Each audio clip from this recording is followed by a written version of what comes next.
from Augustine, from Plato, from Shakespeare, from Toni Morrison, Cesar Chavez, Carlos Santana, and a whole lot from John Coltrane. Absolutely. Well, you do mention the arts, and at Wake Forest we do a lot of work here in the arts that think about theater, dance, poetry, literature, visual art as ways to understand and inhabit various forms of character. And you're an artist yourself. Well, I wouldn't say that. I think we all would say that with your. I aspire to. Well, I think you live the artist way here, and You really kind. and so, what role has arts played in your own formation of character, and what role can they play in the formation of character in our civic life? Ooh, oh yeah.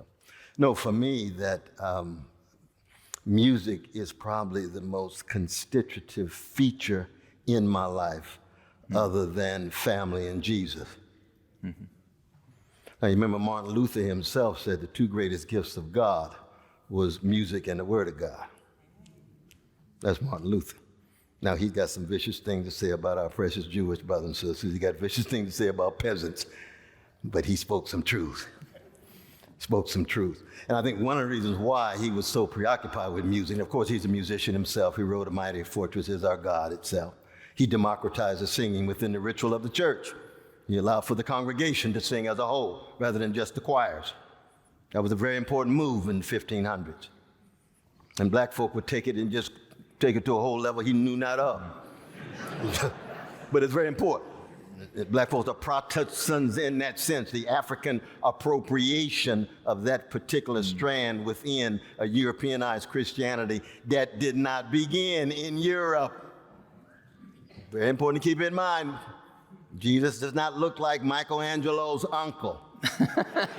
Very important, just a matter of truth. Just a matter of truth. You see. So that for me, music is constitutive. You know that I grew up singing, maybe sometimes, oftentimes out of tune, but I grew up singing.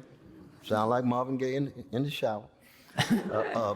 In the church, on the block, James Brown, as Bootsy, as George Clinton, as Donny Hathaway, it's the emotions, it's Ashford Simpson, and that's just the beginning of it. I don't exist without them. I can't preserve my sanity without them, and I'm only in my right mind 4 days out of the week anyway. And so that music is constitutive. Unfortunately, again, given our differentiated spheres in our culture, you got art in one corner, ethics in another corner, science in another corner. It's science, ethics, almost like the context. You know, the first critique got science and the new physics, and then you got ethics. Got to save a little room for God and freedom and immortality.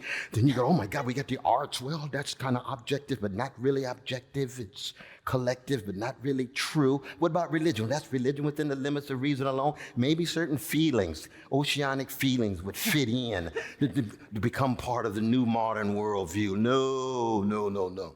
That's never been my story at all. At all. My history, my conception of who I am begins with moans and groans and cries. That's why Socrates never sheds a tear.